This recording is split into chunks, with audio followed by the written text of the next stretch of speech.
Hello, and welcome to the Political Dispatch, the podcast that explores big issues and ideas in a conversational way. I'm Lily Mott. I'm Sidd Kurapati. And I'm Tom Spare. We are studying for our masters at Cardiff University. Between work, dissertations, and general life things, we will be meeting weekly to deliver the Political Dispatch. So each episode, one of us will guide you through a compelling topic examining the politics, policies, and the key players involved. Join us as we take a deep dive into the major issues impacting our planet and the way of life. Elections, AI, the future of work, education. What are the debates driving the issues? What are the different perspectives and angles? We take you through the implications and what it might mean for you, your community, the country, and the wider world. Today, we are diving into US politics, and we're going to kick this episode off with a quick clip from the end of Lyndon B. Johnson's speech from 1968. And he announced that he would not be seeking re-election. And we're going to dive into the significance of this. And I think lots of people, if you're listening to this, you might already know, but Johnson was the 36th president of the United States, and he was the last president to not seek re-election before Joe Biden. So we're going to roll that clip from his speech now. Enjoy. With America's future under challenge right here at home, with our hopes and the world's hopes for peace and the balance every day, I do not believe that I should devote an hour or a day of my time to any personal partisan causes or to any duties other than the awesome duties of this office, the presidency of your country. Accordingly, I shall not seek and I will not accept the nomination of my party for another term as your president. But let men everywhere know, however, that a strong and a confident and a vigilant America stands ready tonight to seek an honorable peace and stands ready tonight to defend an honored cause, whatever the price, whatever the burden, whatever the sacrifice that duty may require. Thank you for listening. Good night, and God bless all of you. And that gives us a little bit of historical context, and it leads us perfectly into talking about the last couple of weeks, and especially this last week when President Biden, of course, Sunday, July 21st, replaced Johnson in becoming the latest US president to not seek re-election. So we're going to go through a very brief rundown of the last couple of weeks because there's been a lot going on in the United States. And so, yeah, I'm just going to run through it and kind of jog everybody's memory. Sid, Tom, feel free to fill in things as I go along if I'm missing anything. But we're going to start with May 30th. And on May 30th, Donald Trump became the first presidential nominee in history to be convicted of a felony.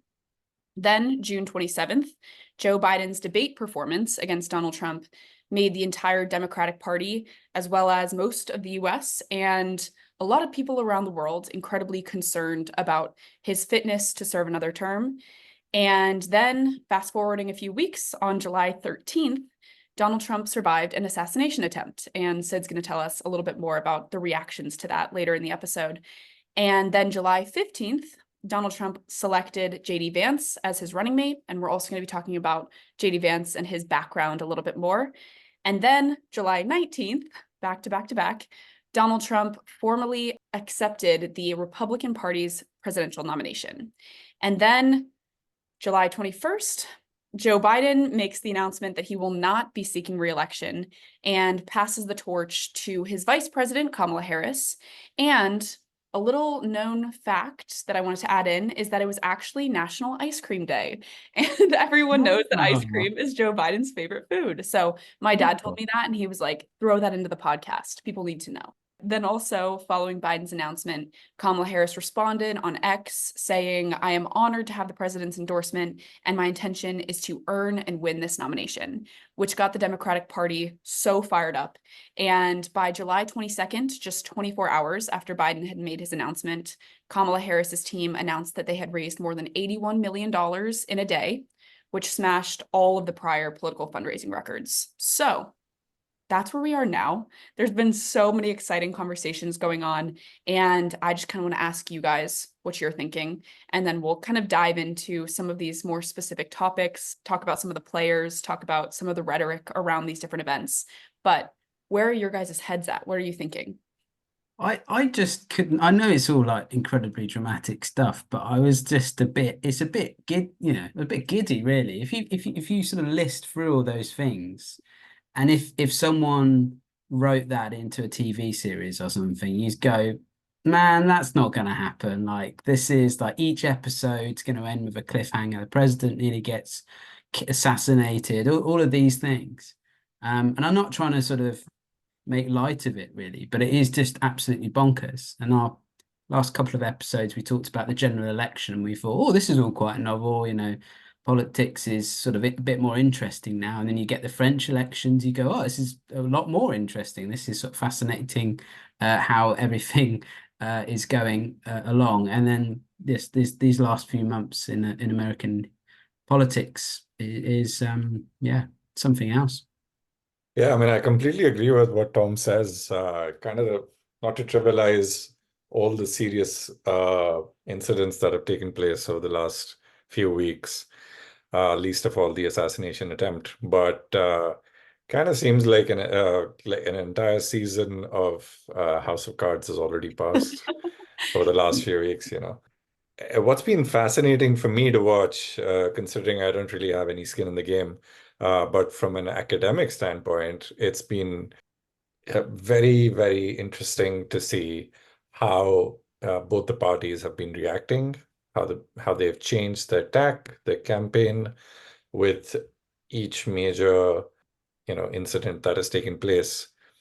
And that's been a highly academic exercise for me, which I'm quite enjoying. Just from an academic standpoint, of course. I gotta give that disclaimer again and again, considering the seriousness of the events that have taken place. When I was just putting those calendar dates together, the July 13th, July 15th, July 19th, July 21st, July 22nd, I just think all of American politics have just been shifted on their head in the last couple weeks. And it's so interesting just because this is so, I feel like we were saying unprecedented so much during COVID times. And now we're just saying it again, where just this election cycle has gotten so different. And I think it's like you were saying, Tom, just giddy. I think it's definitely not to make light of the assassination attempt, not to make light of the attack on democracy. Also, I think that we've seen based on Donald Trump's candidacy, but also some of the concerns around, is Biden passing the torch on to Kamala Harris, a democratic process? That's also been something that is really interesting to think about. But I do think that people are re-energized in a way that I wasn't expecting at all. On social media, I think that just the outpouring of not necessarily even support, but a lot of support, but also just discussion again about politics has been really exciting for me to see, because I don't think that people are as apathetic as they were before, or just as disappointed in the system as they were before. But yeah, I just wanted to see where your heads were at, because we haven't really touched base on the US yet on this podcast. So Tom, will you tell us a little bit more about the actual announcement process and what that was like?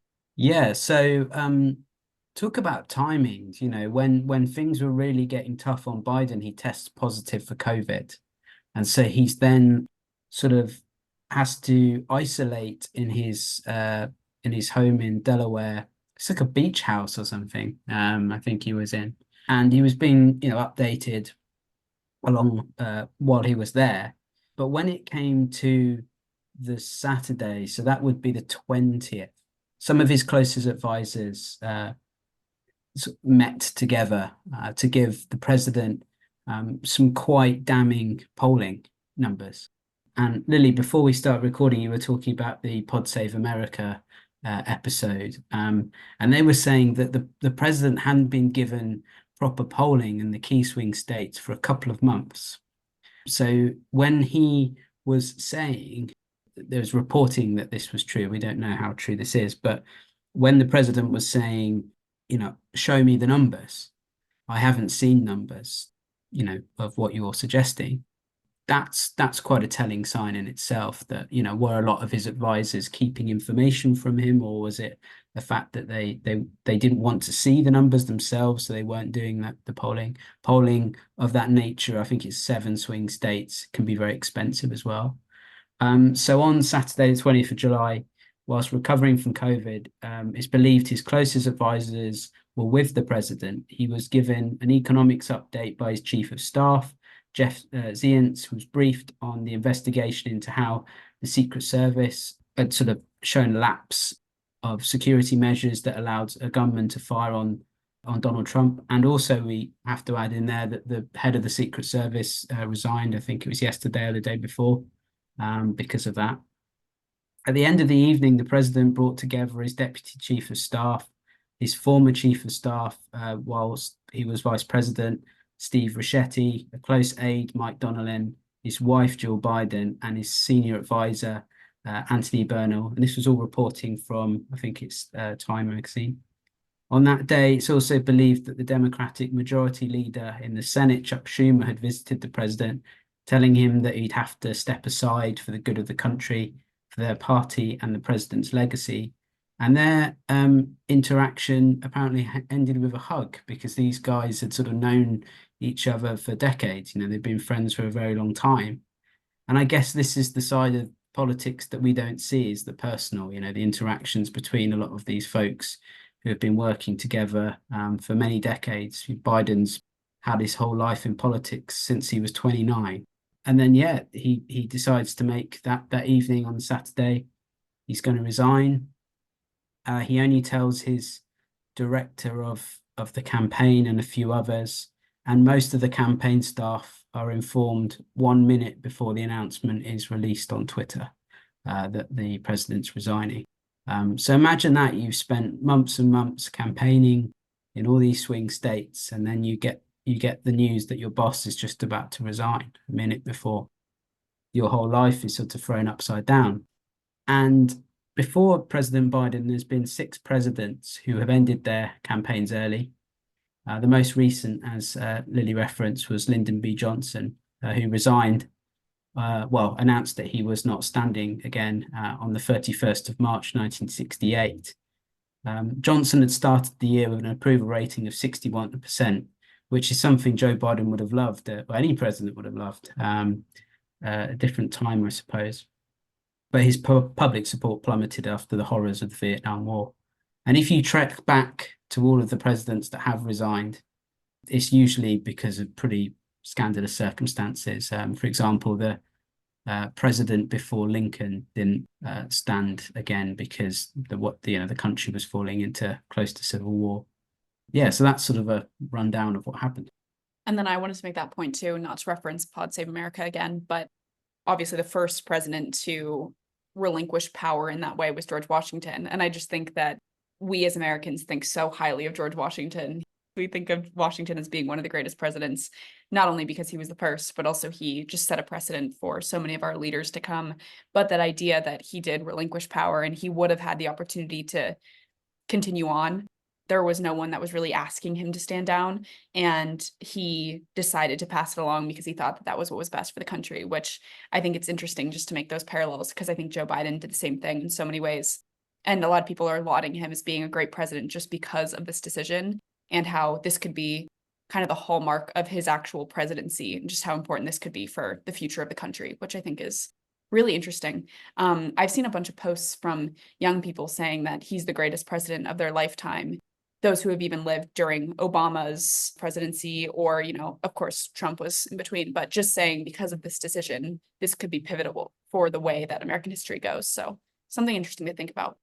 When you mentioned about George Washington, I just need to find a quote, because apparently when George the Third, the King of England, was told that George Washington was standing down, he said, if he does that, he will be the greatest man in the world.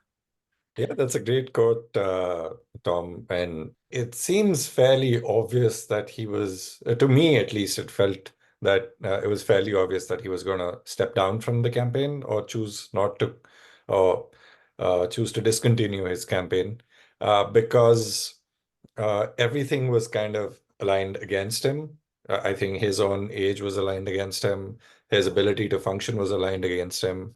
Not to take away from his achievements, of course, but I think another huge factor that would have played into him choosing not to run for a second term would have been that the funding for his campaign was running out. And all the major uh, the PACs, that is the political action committees, if I'm not wrong, kind of started withdrawing or started pausing their funding to the Biden campaign due to the uncertainty and the public opinion that was kind of going against him. So they didn't want to bet on him. Instead, they wanted somebody else who would actually who's going to go ahead and represent the Democratic Party in the election against Trump. So I think that became a vital factor. But unprecedented times, nevertheless, the fact that we're living in an era that a US president chooses not to run for a second term is something which I don't think any of us had ever imagined.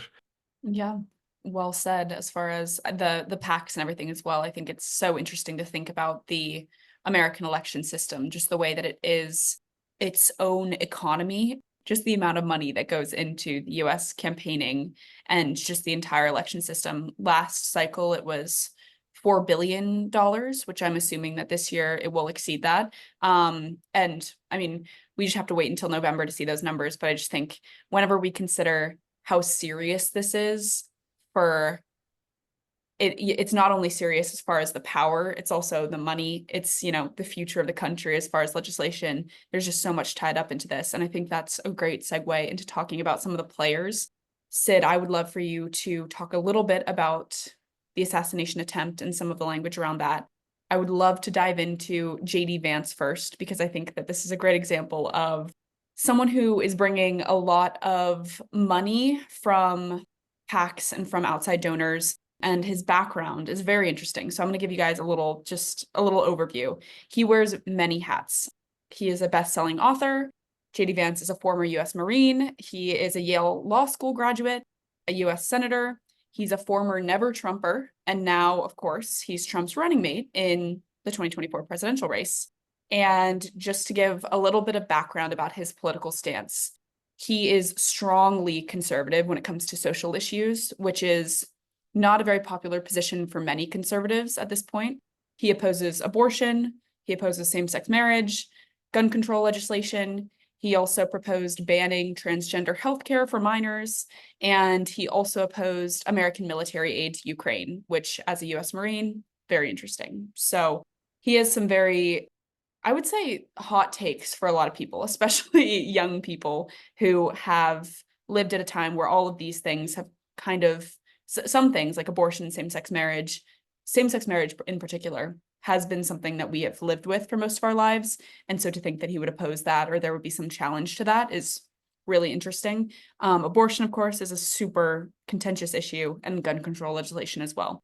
In his book, which I mentioned, best-selling author, he is the author of Hillbilly Elegy, which was a hit. It was incredibly popular when it came out. It was turned into a movie because of how much attention it received in 2016 when he released it. And this is his memoir of growing up in Middletown, Ohio. And for so many people, for a lot of educated people, this was like read in college curriculums. This just became incredibly popular. And he recounted his economic struggles and the social struggles that his family faced when he was growing up in Appalachia, and then they moved to Ohio, but his family is originally from Kentucky.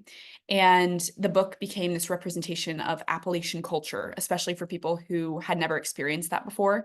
And especially just because the US is so big, there's so many different cultures within our country that a lot of people just haven't even ventured into that part of the country. So to hear these stories and to hear the way that people were struggling, people were moved to tears by this book. And people were just so inspired by this story. And it was just so interesting to hear his experiences. It was discussed heavily across the United States. And so that makes it even more shocking that JD Vance is now Trump's running mate.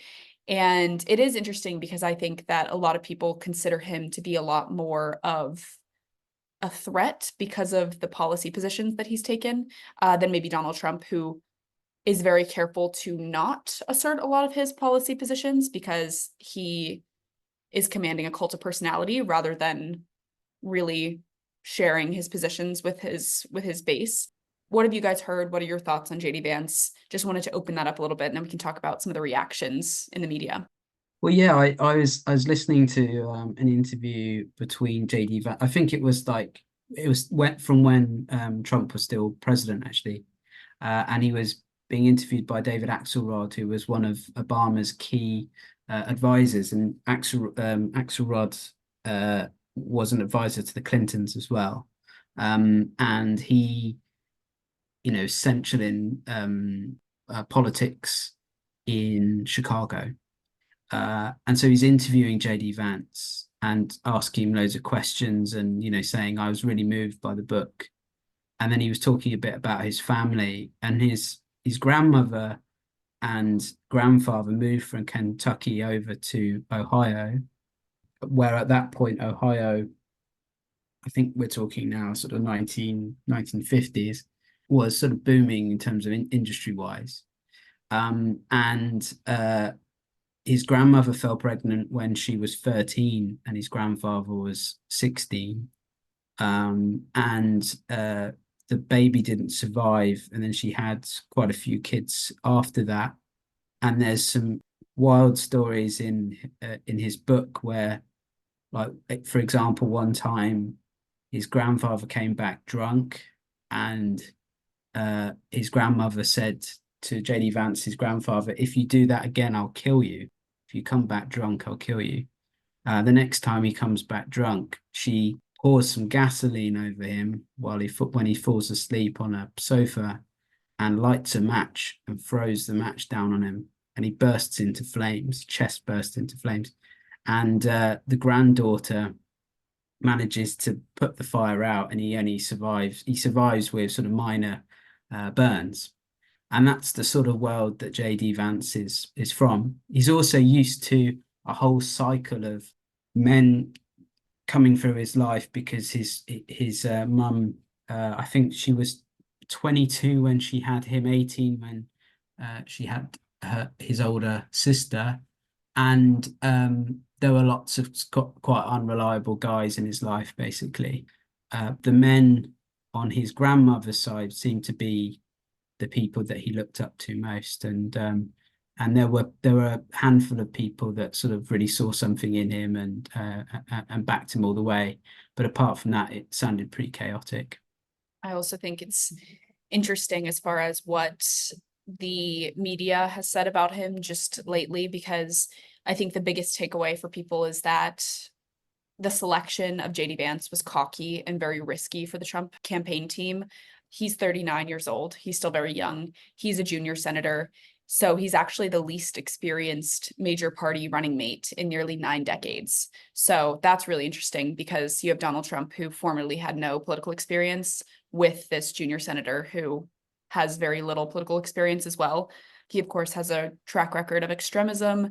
He is from Ohio, which is also a pretty likely GOP win. So that's also really interesting, because a lot of times VPs will be picked because they're from battleground states, and that'll help sway the vote. He also hated Trump in the recent past. A lot of it, like you were saying, Tom, goes back to being raised in a place where the government didn't do that much for his family, and Appalachia was very looked over in the national political landscape. And his upbringing would lead him to be an ever-Trumper, which there's also some Facebook messages between him and his former Yale Law School roommate, Josh McLaurin, who is actually a state senator in Georgia. And he said, quote, I go back and forth between thinking Trump is a cynical asshole or that he's America's Hitler. So, yeah, strong words about Trump. And that was only in 2016. So interesting pick for VP. But now to move a little bit into a different side of the Trump news cyclone. Sidd, do you want to talk a little bit about the assassination attempt? Yeah, definitely. Before I do that, can I just add a little bit on JD Vance and how one of the things that I feel that might have been critical on why he was selected. Um, he has a wife who's of Indian origin. I'm sure that the Trump campaign would have actually gone ahead and realized that, Biden's going to step down at one point in time or the other through as time progresses. And the fact that there's got to be some person who's got to counter the Indian American vote draw towards Kamala Harris that she might get. And you got to balance that out in some way. And JD Vance, through his wife, of course, kind of brings a certain amount of that towards him. And she herself is a lawyer. She's from the state of Andhra Pradesh, which accounts for a majority of the Indian population or Indian origin population in the United States. And interestingly enough, in May, Indian origin Americans became the highest expat population, surpassing Chinese in the US. So they become a very vital part of the American electorate. And that plays a very key role. I'll touch upon more of this as the podcast progresses. But coming to your question of the reactions that took place, I think the reactions were, at least from the Democrats' side, it was quite muted, which I found to be very surprising. Most of them kind of called it political violence. A lot of the leaders from around the world kind of chose to follow that line. I would like to read out Obama's tweet, and it was the language used over here was very surprising to me. He says, and I quote, "There is absolutely no place for political violence in our democracy. Although we don't yet know exactly what happened. We should all be relieved that former President Trump wasn't seriously hurt and use this moment to recommit ourselves to civility and respect in our politics." And then he goes on to say a couple of more things. And that to me is just so surprising that there is no shock expressed at this point in time. They call it political violence. They reiterate their campaign message over here and say that use this moment to recommit ourselves to civility and respect in our politics. Use this moment. I mean, the impact that it has on a common man or a layperson is quite strong, I would think. And it just comes across as somebody who's tweeting or using this tweet to sort of say that, oh, this happened, but, hold on to your horses and not, go crazy about it. There's no shock that is being expressed in all of this. Some of the other tweets are also definitely noteworthy.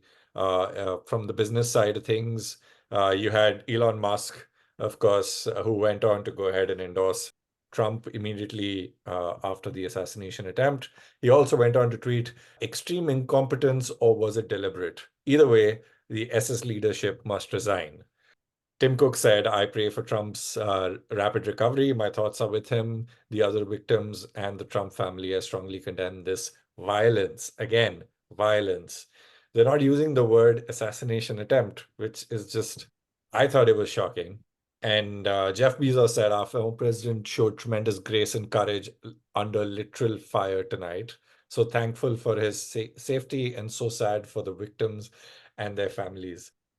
I mean, so sad for their victims and their families. Do they realize how these tweets read? Because they have a different, when tweets are read, they can be read in many different ways, and they need to be very specifically written. And that's what really kind of stood out for me. Similarly, even India's Prime Minister Narendra Modi also tweeted something on similar lines as to what Biden and Obama tweeted.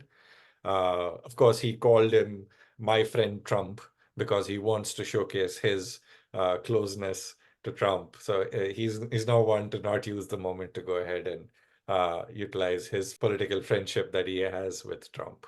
But moving on from the tweets, it was very interesting to see how the Trump campaign kind of changed or are planning to change their tack in light of the recent events that have taken place. And similarly, even the Biden campaign, till, of course, he quit from the race. According to a Guardian article, which I was reading the other day, he's supposed to have, like, Trump apparently went back to the drawing board with his speechwriter, Ross Worthington, after the assassination attempt and started to change his language in a way to show that he is still the president, and as opposed to just being a candidate who's running for change. And that apparently would draw in a lot more voters, which I thought was an extremely tactical approach, should they continue to do so. Having said that, as soon as the Republican National Convention took place, he was kind of back to using the ad hominem attacks and the name calling that he is so famous for. And now that Biden's exited the race, it's going to be very interesting how he chooses to, quote unquote, attack Kamala Harris as the campaign progresses. But yeah. I think that commentary on the tweets and stuff is so interesting because I think that's such an interesting take on American gun culture. I think that that's kind of what it boils down to. Just this idea of thoughts and prayers is so ingrained in Americans' minds whenever we have gun violence. That's just what everybody resorts to. And it's just interesting because I think there should have been probably more language around this was an assassination attempt and it wasn't necessarily just political violence. But I do think it's just such an interesting reality check of how desensitized Americans are by this, because that's just what we always say. It's like, oh, well, my thoughts are with their families and I'm so sad for them. It's like almost a copy and paste response from past mass shootings, which is incredibly unfortunate. And that's, I was hoping that there would be more of a call for gun control by some of, and there were by some of the PACs, the Brady Center to Prevent Gun Violence and some other organizations, of course, use this moment to say, probably this kid shouldn't have had a gun. That would probably be the root of the problem. But I just think that I wish that it was more of a moment to call for that. But of course, that's not what Trump wanted. And that's certainly not what the Republican Party wanted. But yeah, I think that's really interesting, Sidd. Thank you for reading those all off because I did not see that reaction on Twitter. So yeah, that was really interesting. But I do feel like it's a very unfortunate reality check of just American life at this point. You know, this entire incident has changed the perception of Donald Trump now. It's like he took a bullet for democracy, and if I was Trump's advisor, I would probably, first of all, give myself the title devil's advocate for being Trump's advisor. But but I hope they're paying you well, Sidd. Well, I don't know what the minimum wage laws are. True, actually. Well, under a In second Florida. Trump presidency, yeah. But yeah, I would kind of center around the whole campaign around the fact that he took a bullet for democracy and he's still fighting the election and he is the candidate for change. And it would be a big challenge for Kamala Harris to actually go ahead and turn this around in her favor, because she's got an endorsement from Biden.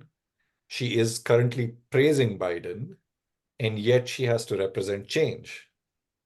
So how does she do it, especially when she has practically been away from the limelight, if I can call it that, over the last 4 years? So tentative times ahead.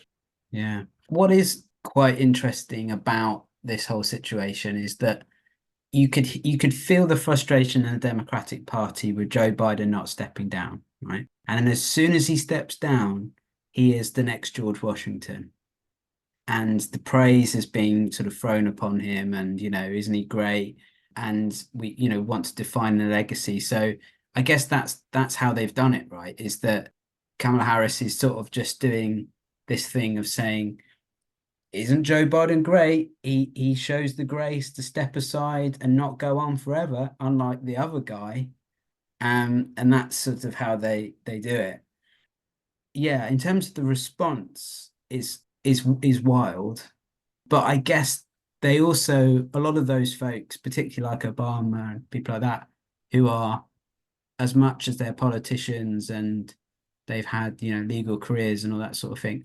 Obama in particular is a follower of American history, and he knows that you've got to respond in that way or it could lead to civil war.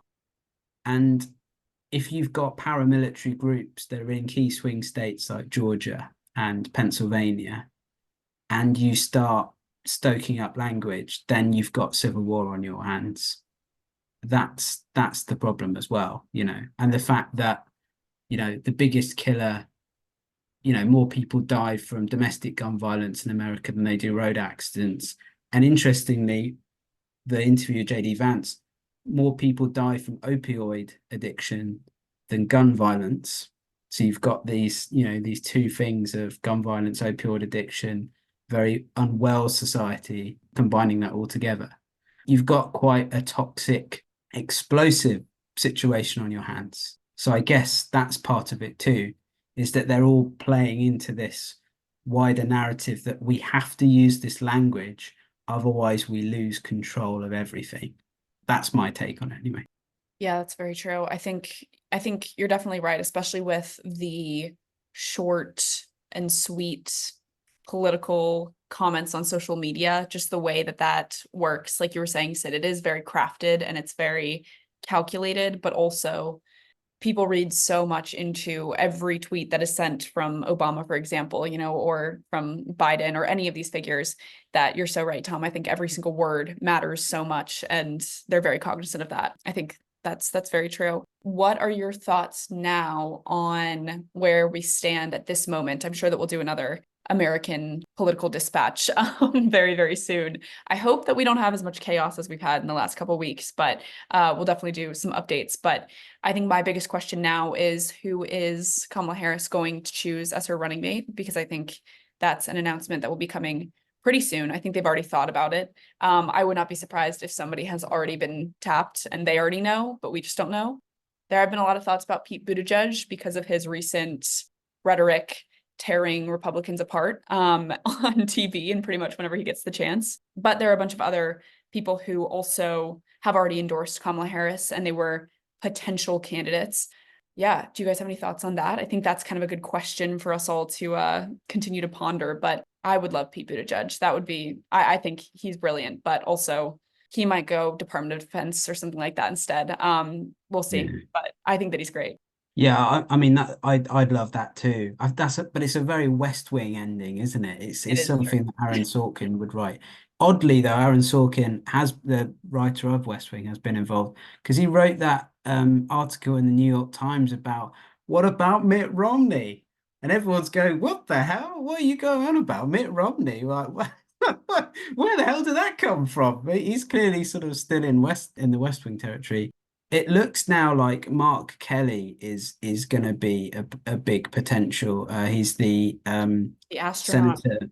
Yeah, astronaut. I mean, an astronaut beats JD That's also Vance, a great surely. ending. That is also a great ending. I mean, you Yeah, couldn't write actually, what am I this. You could talking not write about? it at this point. This is all West Wing. Okay, we could have Pete Buttigieg, or we could have an astronaut. What about an astronaut? And the senator of Arizona, whose wife Gabby Giffords was shot at point blank range, and severely injured as a result. So yeah, I mean there's a couple of other guys, Josh Shapiro from Yeah. Pennsylvania. Mhm. Yeah, who again very popular in obviously he's the governor of Pennsylvania, got a lot of popularity across the board, but also particularly with Republicans. So he's another shout. I don't know if they'll go in Mark Kelly just for the fact the numbers game in the Senate is looking very tight at the moment, and whether they're willing to pull such a strong candidate to then put that in the mix. I don't quite know. Yeah, that's really interesting. But I really do think all of these different options, you could not write it better than this. But then we also have to remember how serious this all is. And I think I'm a lot more optimistic than I was just a couple weeks ago, just about democracy in itself, whether you support Trump, whether you support Harris at this point, at least there's going to be an election. And I think that it's going to be a lot better for democracy in America to have this election in November, the one that's shaping up to be in November. Mhm. I just think that we're seeing more people that are excited to go to the ballots, and that's always a good thing. There was a Mhm. Zoom call with women of color Mhm. the night that Biden stood Yeah. down, and there were 44,000 people on the Zoom call, and that one call raised $1.5 million, I think it was. The recent statistics for Kamala Harris's campaign fundraising campaign has come in. So according to her campaign team, they reported on Wednesday morning that is today, that they had raised more than 126 million from 1.4 million donors between Sunday afternoon and Wednesday. That is amazing. That is absolutely amazing. All right, so that's it for episode 4 of the Political Dispatch. Next week, we're going to be diving into the geopolitics of artificial intelligence. We'll explore how AI is reshaping global power dynamics, focusing on the roles of the United States, China, the EU, and rising powers like India. From economic impacts to military applications, we'll unpack how AI is becoming a critical factor in international relations and how it's going to be shaping the future of global politics and technology. And in the meantime, we would really appreciate it if you could subscribe to the podcast. We would also love to hear your thoughts and feedback, so please leave us a rating or a comment wherever you're listening to this podcast now. Thanks, everyone, and see you next time.